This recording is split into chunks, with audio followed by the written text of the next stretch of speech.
l'invité de la matinale. KTO Radio. À l'occasion de la semaine missionnaire mondiale qui a débuté ce dimanche, on vous propose sur KTO Radio de mettre la lumière sur les prêtres étrangers en mission, notamment en France, les prêtres fidei donum, avec notre invité, Dom Bernard Laurent Taillard. Bonjour. Bonjour. Vous êtes président Nord de la Fondation internationale religion et société. Il y a un président Nord, un président Sud, Monseigneur Gabriel Saya-Ogo, archevêque de Kupela au Burkina Faso. Expliquez-nous tout d'abord en quelques mots la mission de cette fondation. Mais voilà, c'est une fondation qui a été créée il y a une dizaine d'années à l'occasion d'un congrès qui s'était tenu au Rwanda. Et à propos du 100e anniversaire des premiers prêtres africains, et on avait réuni à la fois des chercheurs et des pasteurs des églises du Sud et du Nord pour réfléchir à la mission. Et puis de fil en aiguille, on a créé cette fondation qui s'est vue affecter deux objectifs. Le premier, c'est comment améliorer l'éducation en Afrique, c'est-à-dire qu'on a pris le pacte éducatif global écrit par le pape François et nous l'avons appliqué à l'Afrique et on était très heureux. Et l'autre côté de l'objet de la fondation, du travail de la fondation, c'est de comment mieux accueillir les prêtres, les religieux et les religieuses africaines qui viennent en Europe. Et sur ce travail, on va y revenir sur le travail aujourd'hui de cette fondation, si vous le voulez bien, dont Bernard Laurent Taillard. Une question également de dénomination. On a pu appeler les prêtres fidei donum des prêtres issus de la diversité ecclésiale, des prêtres venus d'ailleurs. Quelle est la définition la plus juste ? Mais ça dépend un peu des diocèses ou des conférences épiscopales. Moi, je suis en Belgique, donc j'ai un peu plus le regard belge. Nous disons plutôt les prêtres venus d'ailleurs. D'accord. Parce que parmi les prêtres venus d'ailleurs, il y a énormément d'Africains. Et bon, il faut dire qu'il y a le passé colonial qui est là et qui fait qu'on a des relations plus fortes avec nos anciennes colonies. Mais on a aussi des prêtres polonais, on a aussi des prêtres sud-américains, on a aussi des prêtres qui viennent d'ailleurs, voilà. Et donc, nous, on les regroupe un peu sous ce terme-là, qui n'est pas le plus élégant, mais qui a l'avantage de mettre tout le monde. Alors, en France, on compte entre 2000 et 3000 prêtres fidei donum. Qu'est-ce qui fait des prêtres, de ces prêtres-là, des prêtres missionnaires ? Là aussi, c'est une question de rapport entre l'Église qui envoie et l'Église qui accueille. Donc certainement qu'on n'est plus dans la conception du missionnaire occidental qui allait prêcher la bonne parole en Afrique, en Océanie, en Amérique latine, etc., comme on l'a connu entre 1830 et 1950. Donc les prêtres qui viennent en mission chez nous, je pense qu'ils ne viennent pas avec cet esprit missionnaire-là. Mais enfin, moi, quand je vois les prêtres qui sont en Belgique, en tout cas, ils viennent pour s'inscrire dans le cadre de la mission que l'Église de Belgique leur demande. Et non pas, par exemple, dans un esprit de reconquête, on va baptiser par l'arigot, etc. Non, c'est vraiment, ils s'inscrivent dans le cadre de la mission que l'Église de Belgique leur demande de faire. Et qu'ont-ils à apporter, à nous apprendre de l'annonce du royaume de Dieu ? Alors, c'est de nouveau là où ça discute beaucoup. Bon, je parle de nouveau du point de vue belge.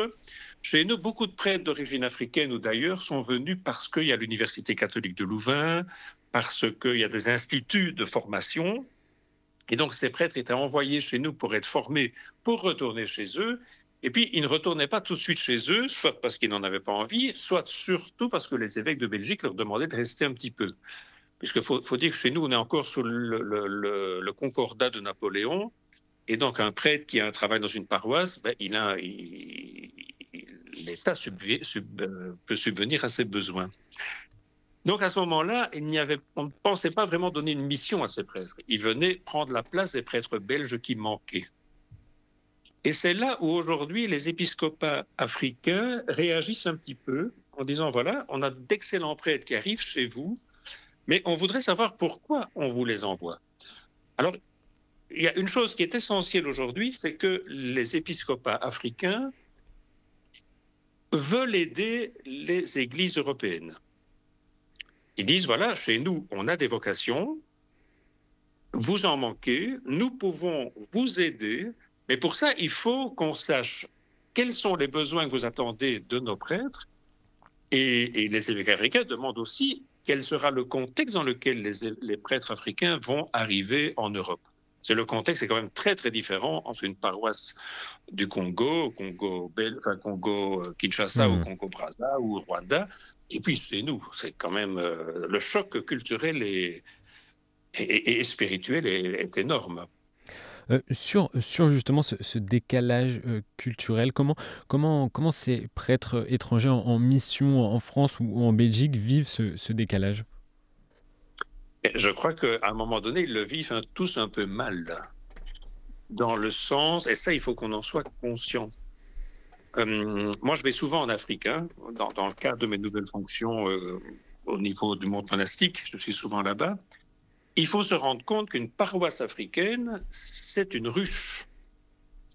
Il y a la maison du curé d'un côté, mais il y a les bonnes sœurs qui sont pas loin, il y a une école, il y a une maison de soins et santé, il y a une messe, deux ou trois messes tous les jours avec beaucoup de monde.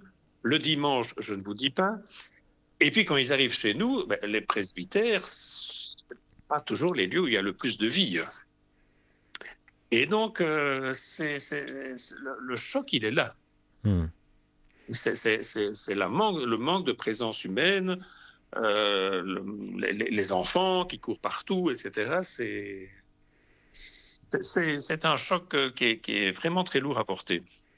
Et il existe des sessions de formation, notamment en France, qu'on appelle Welcome, mais qui sont dispensées parfois par certains diocèses eux-mêmes, qui donnent des éléments culturels sur la France et sur l'Église. À quoi servent-elles et est-ce qu'elles sont suffisantes pour permettre à ces prêtres d'absorber ce décalage culturel? Mais d'abord, je crois que c'est une très bonne chose qu'elles existent, ça c'est sûr. Mais le problème, c'est quand le prêtre se retrouve tout seul dans sa paroisse, la formation, elle va vite perdre de sa réalité. Mais c'est très bien, et on doit les continuer.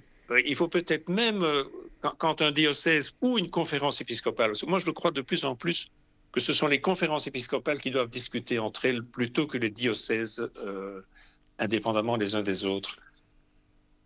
Si on se met d'accord sur une demande d'une conférence ou d'une région ecclésiastique avec une autre région ecclésiastique en Afrique, c'est déjà de commencer une formation en Afrique. Ou bien, il y a aussi la formule, je pense qu'en Italie, ils y réfléchissent. Donc, il y a la grande conférence épiscopale italienne, puis alors des régions... Et certaines régions savent que d'ici 10 ans, les besoins en prêtres, en religieux seront, on peut savoir quels seront-ils.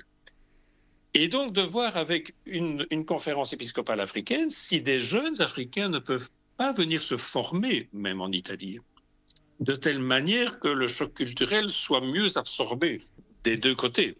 Vous avez accompagné des évêques et archevêques africains lors de l'assemblée plénière en novembre 2024 à Lourdes des évêques français. Qu'est-il ressorti de leur témoignage et de la façon dont les évêques français ont reçu ce témoignage concrètement? Eh bien, d'abord, l'accueil a été extraordinaire. C'est, pour moi qui viens de Belgique, la conférence épiscopale de France a une autre dimension que la nôtre ici, qui est toute petite. Donc, il y a quand même beaucoup plus d'idées, etc. Il y avait une demande des évêques français d'entendre les demandes des évêques africains et d'être sur le même pied d'égalité les uns et les autres. Ça, c'était vraiment ce qu'on entendait du côté français. Du côté du cardinal de Kinshasa, parce que c'était surtout lui qui était là, mais enfin l'archevêque de Kopela, le cardinal de Kigali aussi, c'était de vraiment dire aux Français, à la conférence épiscopale française, nous sommes prêts à vous aider dans le cadre d'un remerciement. C'est dans le psaume, les missionnaires ont semé en pleurant et maintenant on récolte dans la joie. Donc, c'est une manière de dire merci. Donc là, ils sont tout prêts à faire le nécessaire. Mais alors, ce que j'ai vraiment apprécié chez Monseigneur de Moulin-Beaufort, qui était à ce moment-là le président. L'ancien président de la CEF, oui. Et ça, c'est vraiment, mais c'est pas facile, hein, d'admettre l'humilité de l'Église de France en disant « nous avons besoin de vous ». Moi, ça m'a frappé. Ça m'a frappé parce que, par exemple, ce mot-là, je ne l'entends pas ici en Belgique. Et pourquoi c'est important de le formuler? Je crois que c'est important de le formuler pour mieux apprécier le cadeau qui est fait. Parce que moi je vois ça ainsi, je vous dis, j'ai un regard très universel de l'Église, hein, mais le fait d'accueillir des évêques, des prêtres africains chez nous, envoyés par leurs évêques, donc non pas des prêtres qui viennent pour des études et puis qui restent, etc. Non. Donc il y a vraiment un échange entre les conférences épiscopales. C'est qu'une église aussi prestigieuse que l'Église de France, parce qu'elle est prestigieuse quand même, bon, par son histoire, par tout ce qu'elle a réalisé, ce qu'elle fait encore, de dire on a besoin de vous. Nos vocations ne sont plus elles sont plus satisfaisantes au niveau du nombre au moins. Et je trouvais que cet acte d'humilité et d'intelligence et de vérité, parce que humilité et vérité, c'est proche, permet justement une meilleure collaboration entre les épiscopats du Nord et du Sud. C'est ce que vous attendez pour les années à venir, et ce qu'attendent, on imagine, les évêques, les archevêques africains, mais aussi en France? Je pense d'abord, ils ont intérêt à mieux s'entendre, donc je crois qu'ils s'entendent bien, hein. Mais souvent, c'est des relations personnelles. C'est l'évêque de tel endroit qui connaît bien l'évêque en Afrique de tel endroit parce qu'ils se sont rencontrés à la Grégorienne à Rome ou quelque chose du genre, et voilà. Je crois que ce qu'il faut faire aujourd'hui, c'est avoir vraiment des relations plus officialisées entre épiscopats, entre conférences épiscopales. Oui. Ça, c'est... Et alors, ce type de mouvement est fort soutenu par la propaganda fide, donc par le dicaster de l'évangélisation. Et si vous parlez avec le secrétaire de la propagande, j'utilise encore le vieux terme, lui encourage très fort ce type de relation entre conférences épiscopales. Merci, Dom Bernard Laurent Taillard, d'avoir livré votre regard sur l'accueil en France, en Belgique, des prêtres étrangers en mission à l'occasion de cette semaine missionnaire mondiale. Merci à vous. Je vous en prie. Bonne journée.